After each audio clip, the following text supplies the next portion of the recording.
అంటే ఇప్పుడు ఒక్కసారి మనం అదృష్టరత్నం ధరిస్తే ఇంక జీవితంలో చనిపోయేంత వరకు కూడా మళ్ళీ దాన్ని మనం మార్చే పనైతే లేదు. బ్రహ్మాండంగా మార్చుకోవచ్చు. మీ లెక్క అంటే మీరు ఒక లెవెల్ వరకు అది సరిపోద్ది. మనం యాక్చువల్గా మామూలుగా ఉన్నాం అనుకోండి, ఎక్కడెక్కడ తిరగాలనుకుంటే కారు మీద తిరగచ్చు, కొద్దిగా అమెరికా వెళ్ళాలనుకుంటే విమానం వెళ్తాం.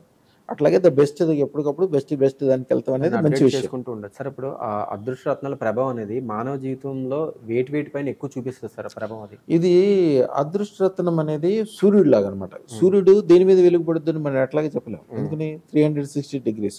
అది చెట్టు కావచ్చు, మట్టి కావచ్చు, పుట్ట కావచ్చు, ఆడక కావచ్చు, మొగ్గ కావచ్చు, రాయి కావచ్చు, రప్ప కావచ్చు, దాని వెలుగు అన్నిటి మీద ఎట్లా పడుతూ సూర్యుడి కంటే అదృష్టరత్నం 1,000,000 రెట్లు పవర్ఫుల్. సూర్యుడు అదృష్టరత్నం ఉన్న చోట ధనం ఉంటుంది, ఐశ్వర్యం ఉంటుంది, పెరుగుదల ఉంటుంది, స్థిరత్వం ఉంటుంది, గొప్పతనం ఉంటుంది. ఎందుకంటే కలసర్ప దోషం ఉండదు, వాళ్ళ మైండ్ బ్రహ్మాండంగా పనిచేస్తే కలిసి వస్తుంటుంది. యాక్చువల్గా ఎవరైనా మీ పిల్లలు ఉన్నారనుకోండి, మీ పిల్లల కోసం మీరు 100 కోట్లు సంపాదించి ఇచ్చారు, అది నిలవాలని ఏమి లేదు కదా. ఒక సైబర్లో ఎవడన్నా ఒక మోసగాడు వస్తే ఒక గంటలో మొత్తం తీసేస్తాడు. వీళ్ళ పిల్లలు సరదాగా వెళ్ళి ఏదైనా జూదం ఆటమో, కాసినోలో కూర్చోటమో, ఏదైనా షేర్ బిజినెస్ చేస్తారో మొత్తం పోగొట్టుకోగలరు. అందుకని అదృష్టరత్నం నిజంగా మీ భార్య మీద, మీ పిల్లల మీద, మీ భర్త మీద, మీ కుటుంబం మీద మీకు ఎవరైతే గౌరవం ఉండి వాళ్ళందరూ బాగుపడాలని గ్యారంటీగా అనుకుంటారో అందరూ అదృష్టరత్నాన్ని పెట్టుకోవాలి. అదృష్టరత్నం ఖరీదు ఉంది. ఈవేళ మంచి కారు కొనుక్కోవాలంటే 1 కోటి రూపాయలు అవుద్ది, మంచి ఇల్లు కొనాలంటే 10 కోట్లు అవుద్ది, చాలా మంచిది తీసుకోవాలంటే 100 కోట్లు కూడా అవుతుంది హైదరాబాద్లో. 1 ఎకరం ల్యాండ్ తీసుకుంటేనే హైదరాబాద్లో ఇప్పుడు 100 కోట్లకి మారిపోయింది. అదృష్టరత్నం ఎంత? మంచి స్టోన్ పెట్టుకుంటే 13,50,000, కొద్దిగా తక్కువలో పెట్టుకుంటే 1,16,000. 1,16,000 ఇప్పుడు కొద్దిగా రేటు పెరుగుతుంది, 5 లక్షల దాకా అవుతుంది. ఇంకా తక్కువలో కూడా పెట్టుకోవచ్చు. అది మీకు ప్రొటెక్షన్. నువ్వు ఎప్పటికీ చెడిపోవు. నా పిల్లోడు గ్యారంటీగా గొప్పోడు అవుతాడు, రేపు పొద్దున కలెక్టర్ అవుతాడో, మినిస్టర్ అవుతాడో, లేకపోతే పారిశ్రామికవేత్త అవుతాడో, మేము చూడంగానే వీడిని చూసి మేము సంతోషపడేస్తే విధంగా వాళ్ళు తయారవుతారని ఒక గ్యారంటీ ఉంటుంది. ఆ గ్యారంటీ కోసం మీరు ఎంతైనా ఖర్చు పెట్టచ్చు. అదృష్టరత్నం అనేది ఈ రోజు కాదు కదా, ఎన్ని లక్షల సంవత్సరాల నుంచి వస్తుంది. రాజులు పెట్టుకునేది. ఇదివరకు రోజుల్లో అదృష్టరత్నం పెట్టుకోవాలంటే ఇక్కడి నుంచి ఆంధ్రాలో ముఖ్యంగా పుట్టిరేల రాజులు కావచ్చు, నూజివీడు రాజులు, మీర్జాపురం రాజులు, వీళ్ళందరూ కూడా మద్రాస్ నడుచుకుంటూ వెళ్ళేవాళ్ళు.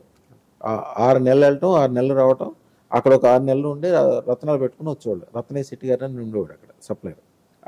అంతంత టైం పెట్టేది. ఇప్పుడు మా దగ్గర కూడా ఇదివరకు రత్నం పెట్టుకోవాలంటే 3 నెలలు 6 నెలలు టైం పెట్టేది. ఇప్పుడు మేము దాన్ని సింప్లిఫై చేసి అన్ని పూజ యజ్ఞము అన్నీ చేసి రెడీగా చేసి పెట్టుంచి మీరు ఆర్డర్ ఇచ్చిన ఎమ్మటే పెట్టుకోవడానికి వీలుగా పూజ ఉంటుంది, యజ్ఞం ఉంటుంది, బీజాక్షాలు ఉంటాయి, దానికి సంబంధించిన అన్ని విషయాలు రెడీ చేసి ఉంచుతాము. మీరు ఎప్పుడు కావాలంటే అప్పుడు పెట్టుకునే విధంగా ఇప్పుడు అంత ఈజీ చేసేసాం. ఎందుకంటే ఇదివరకులాగా అంతంత టైం ఉండదు. ఎక్కడో అమెరికా నుంచి వస్తారు, వచ్చిన తర్వాత నేను 10 రోజులు ఉండమన్నా అనుకోండి, 10 రోజులు ఉంటారు నా కోసం. నాకు ఇచ్చేదేమో 1,16,000 లేకపోతే 13,50,000 లేకపోతే మా అయితే 1 కోటి రూపాయలతో పెట్టుకుంటారు. కానీ వాళ్ళు వచ్చిన 10 మంది స్టార్ హోటల్లో 10 రోజుల్లో ఉంటాయి. వాళ్ళ ఖర్చు మనకి ఇచ్చేదానికంటే చాలా ఎక్కువైపోద్ది. అందుకని మేము ఇప్పుడు అన్ని పూజ యజ్ఞము బీజాక్షరాలు అవన్నీ ఫ్రీగానే చేస్తాం. యాక్చువల్గా బయట చేయించాలంటే చాలా ఖర్చు. అందరూ అదృష్టరత్నాలు అమ్ముతారు, నవరత్నాలు మాత్రమే అమ్ముతారు, అదృష్టరత్నాలు అమ్మలేరు.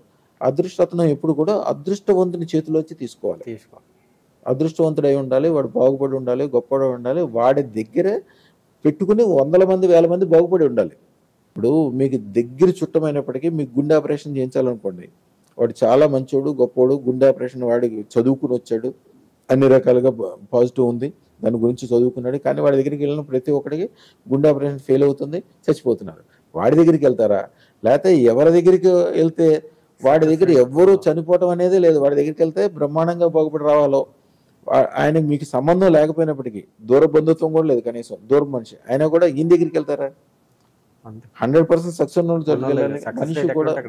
మనిషి కూడా ఎప్పుడైతే ఫుల్ సక్సెస్ఫుల్ ఉందో వాళ్ళ దగ్గరికి వెళ్ళాలి. ఇప్పుడు సినిమా యాక్టర్లు ఎంత గొప్పలు ఉంటారు. చిరంజీవి ఒకడెందుకు గొప్పడు అవుతాడు? ద బెస్ట్ డైరెక్టర్ ఎవరున్నాడు వాడిని పెట్టుకుంటాడు, బెస్ట్ హీరోయిన్ ఎవరున్నారో వాళ్ళని పెట్టుకుంటారు, బెస్ట్ డాన్సర్ ఎవడున్నారో వాడిని పెట్టుకుంటాడు. ఆటోమేటిక్గా పాజిటివ్ ఉంటుంది అనమాట. ఎప్పుడైతే సెకండ్ క్వాలిటీకి, సెకండ్ వ్యవహారానికి, థర్డ్ వ్యవహారానికి ఎప్పుడైతే వెళ్ళిపోతారో దీనికి అలవాటు పడిపోతారు. ఇక్కడ వాళ్ళకి జీవితంలో సక్సెస్ తెలియదు, గొప్ప తెలియదు, వ్యవహారం తెలియదు, అన్నీ ఎదురుగుండా ఉంటుంది, తినే అవకాశం వాళ్ళకు ఉండదు. ఇప్పుడు కూడా ద బెస్ట్కి వెళ్ళాలి. ప్రూవ్డ్ మన దగ్గర ఒకసారి యూట్యూబ్ ఛానల్, అదృష్టరత్నం యూట్యూబ్ ఛానల్ ఎవరినైనా ఓపెన్ చేసి చూడమండి, ఎన్ని లక్షల మంది, ఏ రూపాయి కూడా అవకాశం లేని వాళ్ళు, చిన్న చిన్న మేస్త్రులు, చిన్న ఇంజనీర్లుగా పనిచేసిన వాళ్ళు, సూపర్వైజర్లుగా పనిచేసిన వాళ్ళు, కరెంటు పనిచేసిన వాళ్ళు, గ్రానైట్ వర్కర్లు చేసిన వాళ్ళు, ఈ రోజున ఒక్కడు కూడా 1 కోటి రూపాయలు అంటే లెక్క చేసేవాడు ఒక్కడు కూడా కనపడ్డాడు. సరదాగా వాళ్ళు ఊరు వెళ్ళి 5 కోట్లు 10 కోట్లు పెట్టి గుళ్ళు కట్టిస్తారు సరదాగా పేరు ప్రతిష్ట కోసం. అంత స్టేజ్కి వెళ్ళిపోతారు ఆటోమేటిక్గా అదృష్టరత్నం అనే చోట.